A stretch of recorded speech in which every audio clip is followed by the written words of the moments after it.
No game has been hyped more than Star Citizen. It thrives on self-promotion, so much so that it's generated over $700 million for its continued development. Development that has been going on since the year 2012. Development that has delivered this.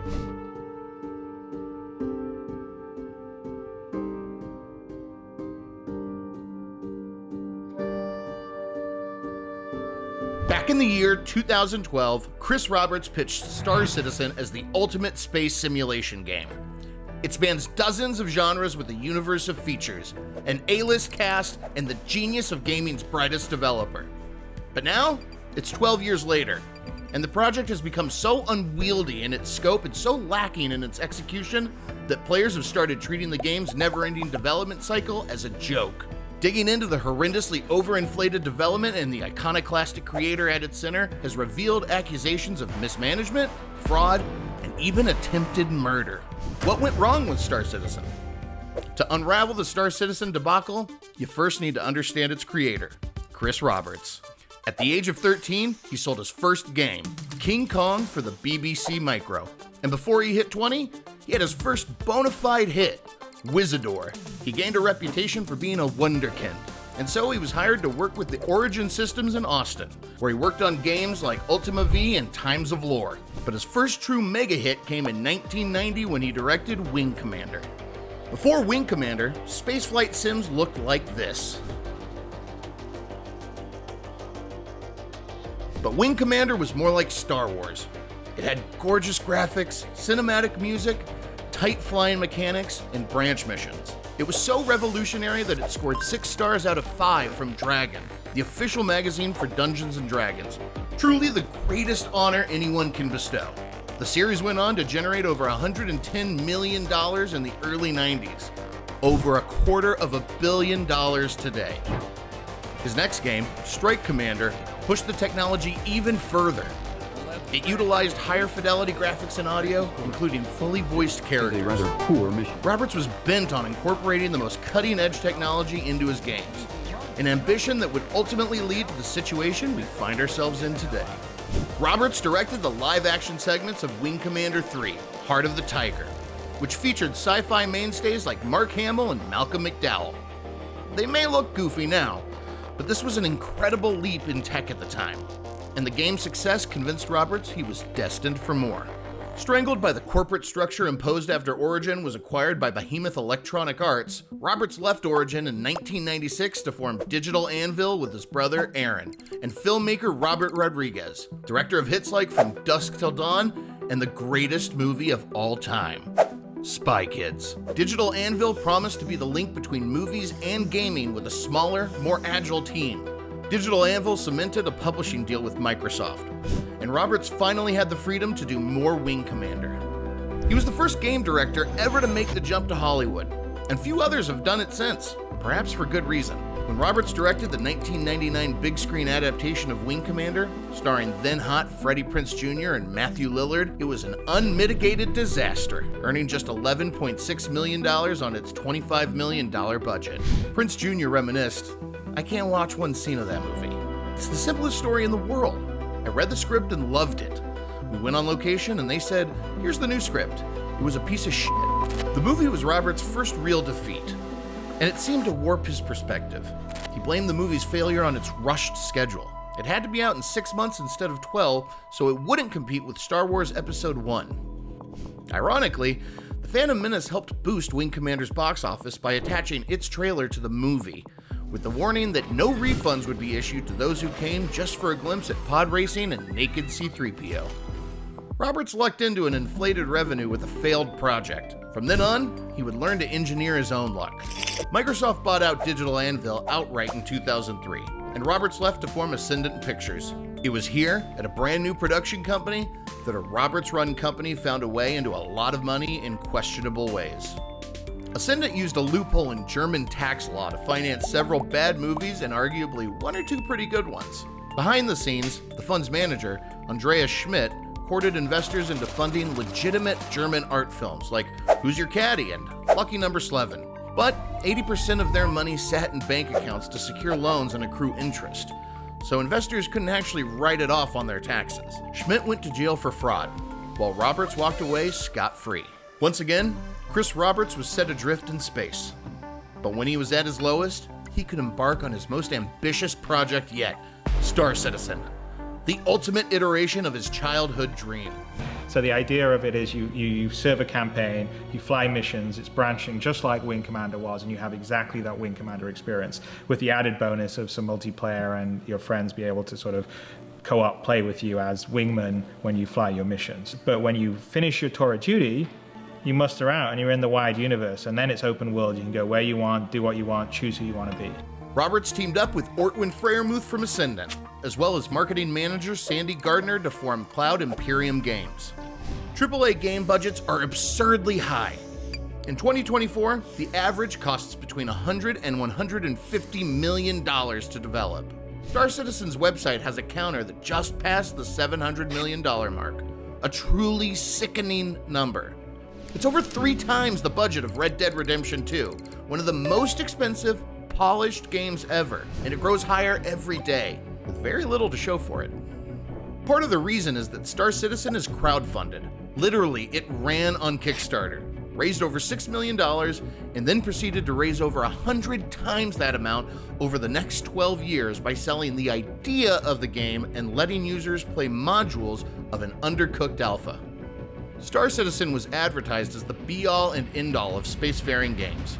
It has dogfights, trading, base building, and AAA shooting mechanics. An interconnected, persistent universe. Official company communications come from Roberts Space Industries, a half ARG that blends the line between real and in-game truth. The crux of Roberts' problems lies in his insistence on constantly adding features without delivering on the ones that were promised.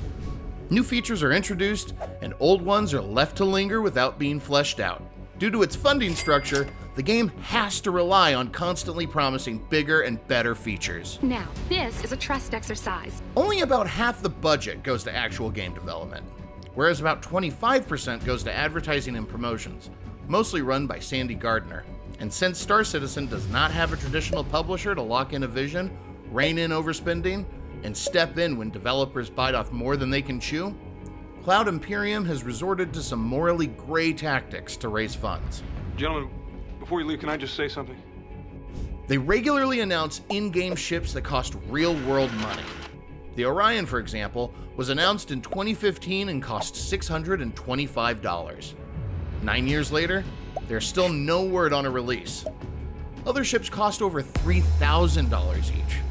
They're NFTs with even less functionality. Some players have sunk well over $40,000 into this game with the hopes of actually being able to play a completed version. Even as recently as last month, Cloud Imperium introduced and sold ship futures for hundreds of dollars that won't be available in-game for years, if ever.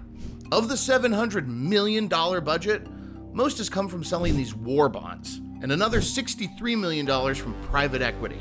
By 2018, 10% of Cloud Imperium's operating budget came from billionaire father and son duo Clive and Keith Calder.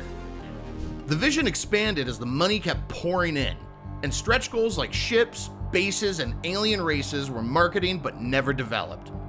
Promised physical rewards, like a hardcover book and a spaceship-shaped USB stick, were never followed through on. Roberts does occasionally address updates with his Letters from the Chairman series of blog posts, but there's not nearly enough clarity to satisfy those who have poured vast sums of money into his pockets. They even host a yearly in-person CitizenCon, meant to show off new features and share development progress. The sold-out 2-day convention costs a minimum of $250 to attend and has a premium tier package for those who want a goodie bag, with contents to be later announced. Rest assured, you don't have to attend the show to spend the $250, as digital goodies are still available for full ticket price. Meanwhile, CitizenCon has a volunteer staff of true believers ready to jump at the chance to see their favorite developers and the newest marketing materials for themselves. You can even pay over $2,500 to meet the devs. In a Penny Arcade report by Ben Kuchera after the Wing Commander movie bombed, Roberts said he wished someone had sat him down, forced him to pick 4 or 5 things that it was important to do well, and focus on those. Instead, he tried to do too much and didn't have the budget nor time to do any of it particularly well. And now, with Star Citizen's unlimited time and budget, Roberts is making all of those same mistakes again to the highest magnitude. The Kickstarter set Star Citizen's initial launch window somewhere in 2015, and 5+ years of development for a new IP is fairly common for AAA games. Instead, the first pre-alpha released in 2013 was the Hangar module, where a player could look at their ship. That's it. No flying, shooting, story, or robust single-player campaign, just a ship in a hangar. Barely a proof of concept. Over the years, some large gameplay loops have been introduced piece by piece, while others languish in development hell. The game has evolved from that single hangar module to include first-person shooter, Star Marine, and Arena Commander, an in-game meta simulator where users can pilot different ships and several different star systems.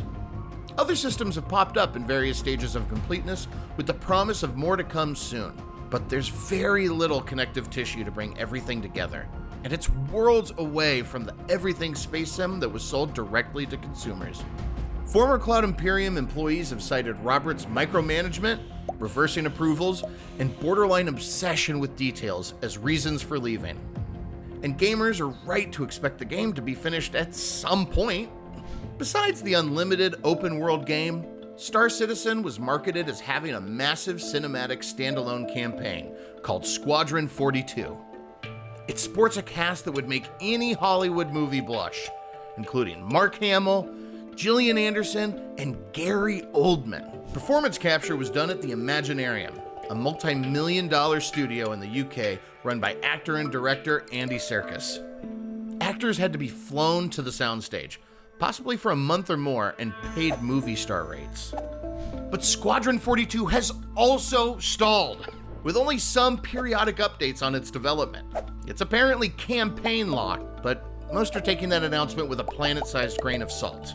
And while the game is in limbo for who knows how many more years, lots of other high-profile games have caught up to or surpassed Star Citizen. Perhaps most frustrating for players in Star Citizen is the progress wipe, where inventory, credits, and reputation are reset when a new feature or system is implemented. These can happen frequently and without warning. While they don't erase anything purchased with real money, they can dishearten someone who has put dozens of hours into playing the game. Unfortunately, Star Citizen debacle has gone beyond the game's own tortured development and has generated controversy after controversy, including lawsuits and allegations of harassment and attempted murder. We mentioned a while back that Sandy Gardner was one of the founding partners of Cloud Imperium and its head of marketing. Sandy is also Chris Roberts' wife, but she's also his former wife.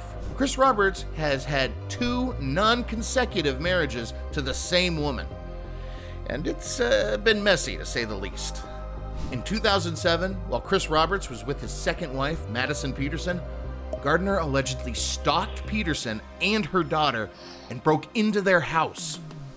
On another occasion, Gardner tried to strangle Roberts. He said in a court declaration, "I believe that if she had a gun, she would have killed me." Eventually, a restraining order was issued, but dissolved after 3 months. And by 2009, Gardner and Roberts were remarried.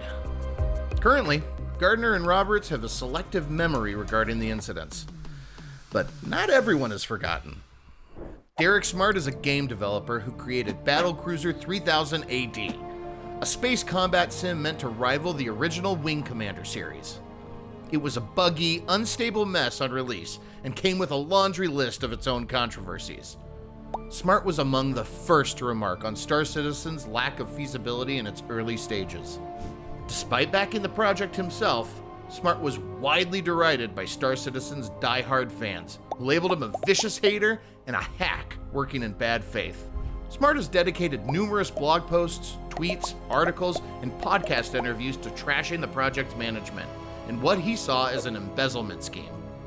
But beware when fighting monsters, you yourself do not become a monster. Smart himself has been accused of mounting a sustained harassment campaign against Sandy Gardner, accusing her of academic fraud, lack of qualifications, and even appearing in adult movies. In one post, he showed pictures of her young daughter. Smart maintains he was merely sounding the alarm about the mismanagement of funds and claims that he didn't dox anyone. Sandy, you are an untalented, no degree having hack. Chris Roberts addressed the controversy directly. I have to say, I'm incredibly disappointed in all of this. This sort of drama is not what I or you signed up for with Star Citizen. It is unfortunate that our open nature makes us a bigger target, and going forward, we will do the best we can to refute such baseless accusations. But most importantly, stay tuned to see the actual work we're doing, which should put any questions to rest. Eventually, Smart threatened a class action lawsuit, but like Star Citizen, nothing materialized, and Sandy took an extended break from social media in the wake of Smart's smear campaign. The legal troubles didn't stop at these very personal, very messy disputes. Because Squadron 42 is technically a separate game from Star Citizen, that became the basis of a legal battle between Cloud Imperium and Crytek, authors of the game's engine. Crytek alleged that their general license only covered a single game, but Cloud Imperium was using the engine for both Star Citizen and Squadron 42. The court disagreed and dismissed the case in 2020, but by then, Cloud Imperium had developed Star Engine, a heavily modified version of Amazon's Lumberyard, which itself was a modified version of CryEngine. Gamers tired of Cloud Imperium's evolving timeline, progress wipes, and lack of transparency have requested refunds. But those can be difficult to obtain, and entire subreddits have popped up around the dissatisfaction with the process. As a last resort, users are pointed to gray markets, where they can trade in-game items to other players to recover some of their cash. This collective frustration has resulted in over 120 FTC complaints leveled against Cloud Imperium. That last figure was updated in 2019. Gamology has filed a Freedom of Information Act request with the Federal Trade Commission for an updated number, but hasn't heard back yet. Meanwhile, Cloud Imperium operates like it has money to burn, growing 30% year over year. But where does it all go? Cloud Imperium is not the tiny, agile team that Roberts had set out to lead. By 2024, its staff had ballooned to over 1,300. They have offices in 5 cities and over 24 partner studios, past and present. Now, Cloud Imperium's official financials paint a picture of an active community with a player base of over 5 million. However, the number of concurrent or yearly players is harder to spot. Estimates put average concurrent players at around 5,000 and about 1 million per year, which is not great. The whole project is held together with duct tape and belief. In a 2018 VentureBeat interview, Chris Roberts said, "I don't think anyone that crowdfunded the game would be very happy if I was snapping pictures on the back of a yacht somewhere." Anyway, here's a picture of Chris Roberts on the back of a yacht. He also built a $4.7 million home in the Pacific Palisades in 2018 that recently sold for over $6 million. Now, that's not to say someone can't take a vacation or buy a home. After all, developers are humans with lives to lead. However, longtime supporters believe that the company's public face should display more tact if he hasn't delivered the product they paid for with their hard-earned money. At worst, they see it as a grift. But something has to come together at some point, right? Bug fixes and upgrades are arriving regularly, but large portions of gameplay, polish, and back-end technology are MIA. The 2023 CitizenCon promised new features that are still missing. Engineering, base building, and server meshing, the key technology that will supposedly bind everything together and allow more than 50 people to be on a single planet. But who knows how successful any of that will be? 4.0 has no release date. Meanwhile, many high-profile games have eclipsed much of what Star Citizen set out to do. Elite Dangerous nailed the immersion and mechanics players wanted. A decade after its 2014 launch, it has just a few hundred fewer concurrent players than Star Citizen's alphas. Bethesda's Starfield has hundreds of procedural worlds, mining, and base building. No Man's Sky adds free updates and has an engaged monthly player base of over 1 million. Cyberpunk has an extensive branching campaign, and celebrities like Keanu Reeves and Idris Elba. Whatever reviews these games earned, they were more or less complete products, even if they did have to be overhauled after launch. If Star Citizen had been playable in 2015, it might have scaled to grow into the promised persistent living universe. But the vision is still growing and getting even further away. Chris Roberts fails to understand that Star Citizen can't be the be-all end-all of space games because games always get replaced by the next big thing. Even runaway successes eventually get stale and replaced entirely. That's progress for you. But he has a $6 million house, and I don't. So maybe he's onto something. Maybe Chris Roberts is the James Cameron of video games. Cameron has an unflinching vision for a project, even developing the tech necessary to complete it. Avatar: The Way of Water was delayed over 8 years from its original release date, and once it saw the light of day, it became the third highest grossing movie of all time and had near universal acclaim. But 5 million people didn't have to experience every new animation or failed render. Maybe Roberts is the worst kind of televangelist, selling an idea of heaven to those holding on for hope while separating them from their money, living a lavish lifestyle and keeping the perpetual hype machine running to spread the gospel. And truthfully, watching him speak, he's not all that charismatic. How did he build such a cult around himself? Maybe he's just desperately in over his head and will be chained to this for the rest of his life. Star Citizen always sounded too good to be true. And here we are, 12 years and $700 million later, and it still is. If Star Citizen eventually comes out in a genuinely playable form, it'll be cool for diehard fans and boring, alienating, and prohibitively expensive for everyone else. Even if it does come out, it's in danger of being a giant empty space.